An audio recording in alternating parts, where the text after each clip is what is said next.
En el año 2000 compré un disco de música, llamado El Greco.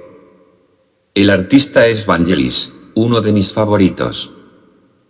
Al llegar a mi casa me apresuré bastante para abrir el envoltorio del disco. Repentinamente, pensé lo siguiente. Escucho sonidos de campanas.